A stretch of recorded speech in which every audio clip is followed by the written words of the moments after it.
నమస్కారం. నా పేరు సుగుర్తి రేఖ. నేను సర్పంచ్ రామకృష్ణ కాలనీ సర్పంచ్ పదవికి పోటీ చేస్తున్నాము. మా వారు సుగుర్తి జగదీశ్వరచారి, ఆయన న్యాయవాది. గత 14 సంవత్సరాలుగా ఆయన ప్రజలకు అందుబాటులో ఉండి ప్రజలకు సేవలు అందిస్తున్నారు, ఎలాంటి పదవి లేకుండా. కాబట్టి మేము బీజేపీ తరఫున మాకు అవకాశం దొరికింది పోటీ చేయడానికి. టీవీ రిమోట్ గుర్తు. ప్రజలందరూ మాకు ఓటు వేసి మమ్మల్ని ఆశీర్వదించండి. మేము 10లోకి వచ్చిన తర్వాత అన్ని సంక్షేమ పథకాలను అమలు పరుస్తామని, ప్రజలకు అందుబాటులో ఉంటామని వినవించుకుంటున్నాం. రామకృష్ణ కాలనీ గ్రామ ప్రజలందరికీ నమస్కారం. ఇప్పుడు జరుగుతున్నటువంటి స్థానిక సంస్థ ఎలక్షన్లు, సర్పంచ్ ఎలక్షన్లు చాలా ప్రతిష్టాత్మకమైనవి.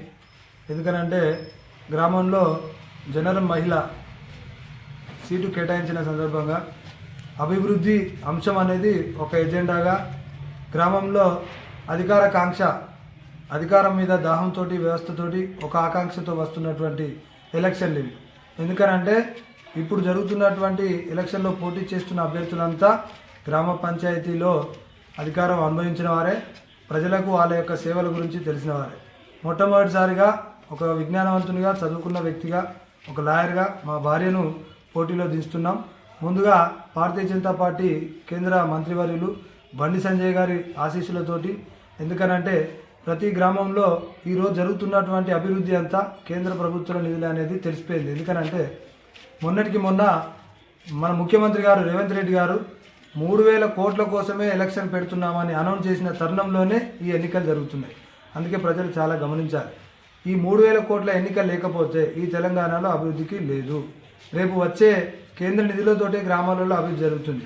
దానికంటే ముందుగానే నేను భారతీయ జనతా పార్టీ మండల అధ్యక్షునిగా మా గ్రామంలో ఇప్పటికీ నాకు ఎటువంటి పదవి లేకున్నా 70 లక్షలు, సుమారు 80 లక్షల రూపాయల దాకా మాకు మెయిన్ రోడ్డుగా రామకృష్ణ కాలనీ మెయిన్ రోడ్ నుంచి ఇక్కడ ఊరు లోపలికి ఉన్నటువంటి మెయిన్ రోడ్డు, ఆ నిధులు, అక్కడ దేవాలయం దగ్గర బోరు, ఇక్కడ బడిలో బోరు, అక్కడ గంగమ్మ టెంపుల్ దగ్గర ఒక హైమాస్ లైటు, అటు కాళీమాత దగ్గర ఒక హైమాస్ లైటు, ఇలా ఎన్నో కార్యక్రమాలలో మేము పాల్పంచుకుంటూ సుమారు 80 లక్షలతోటి ఇప్పటికీ అభివృద్ధి చేసినాం. అదే అభివృద్ధి అంశంగా మేము రేపు పోటీలో నిలబడుతున్నాం. ఖచ్చితంగా ప్రజలందరూ మమ్మల్ని ఆశీర్వదించాలని మేము వేడుకుంటున్నాం. ఇంకా డెవలప్మెంట్ కావాలన్నా ఈ ఊరిలో అభివృద్ధి చేసినామని చెప్తున్నటువంటి వారికి ఒకటే ప్రశ్న, ఇప్పటికీ ఇంకా గ్రామంలో ఆధార్ కార్డు లేని పరిస్థితి ఎందుకు వచ్చింది? ఇంకా ఇల్లు లేని వాళ్ళు ఎంతమంది ఉన్నారు? ఇంకా ఇళ్ళ స్థలాలు లేని వాళ్ళు ఎంతమంది ఉన్నారు? ఇంకా బ్యాంక్ అకౌంట్ లేని వాళ్ళు ఎంతమంది ఉన్నారు? ఇంకా భర్త చనిపోయిన వాళ్ళకి 6 ఏళ్ళ దాకా పెన్షన్ ఎందుకు వస్తలేదు? ఇంకా వికలాంగులు కూడా ఇంకా ఎందుకు న్యాయం జరుగుతలేదు? ఇంకా గ్రామంలో అభివృద్ధి ఎందుకు కుంటుపడిపోయింది? ఇంకా ఇక్కడ 800 ప్లాట్లు వేసి దానికి సంబంధించిన ఫండ్ మనకు ఎందుకు జమ అవుతలేదు? ఈ ఊరికి చేయాల్సినటువంటి అభివృద్ధి నిధులు పక్క మండలానికి ఎందుకు పోతున్నాయి? ఇవన్నీ ప్రజలు ఆలోచించాలి. ఒక సామాన్య మానవుని ఇంటికి వేస్తున్నటువంటి హౌస్ ట్యాక్స్, ఒక 3 అంతరాల బిల్డింగ్ ఉన్నటువంటి హౌస్ ట్యాక్స్కి సమానం. ఈ వ్యత్యాసం ఎందుకు జరుగుతుంది? సామాన్య మానవుడు ఆలోచించాలి.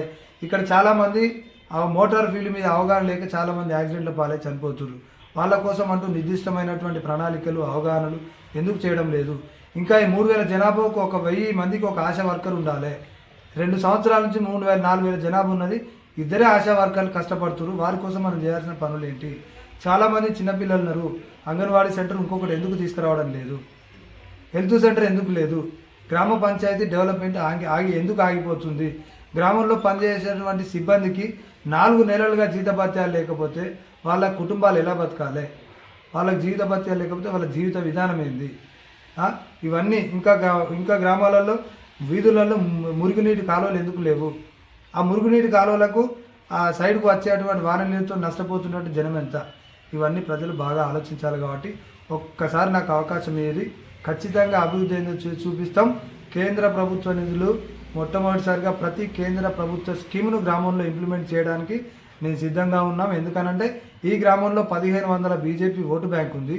అది మనము నరేంద్ర మోడీ గారి వారసత్వం. రేపు గ్రామం మొన్నటి పార్లమెంట్ ఎన్నికల్లో జరిగినటువంటి బండి సంజయ్ గారికి వేసినటువంటి ఓటు విధానంలో ఈరోజు మాకు బండి సంజయ్ గారు క్లియర్గా చెప్పిండు, గ్రామంలో ఎటువంటి అభివృద్ధి పనులకైనా మేము సిద్ధం, మీ ద్వారా చేయించడానికి సిద్ధం, గ్రామంలో అనంత పద్మనాభ స్వామి గుడి కట్టడానికి సిద్ధం అని చెప్పిన ముచ్చట్లో భాగంగా మేము ఈరోజు బరిలో దిగుతున్నాం. ప్రజలంతా ఆలోచించి మమ్మల్ని గెలిపించి గ్రామ అభివృద్ధికి పనిచేసేటువంటి వ్యక్తికి పట్టం కట్టాలని మిమ్మల్ని అందరినీ సవినయంగా కోరుకుంటున్నాం.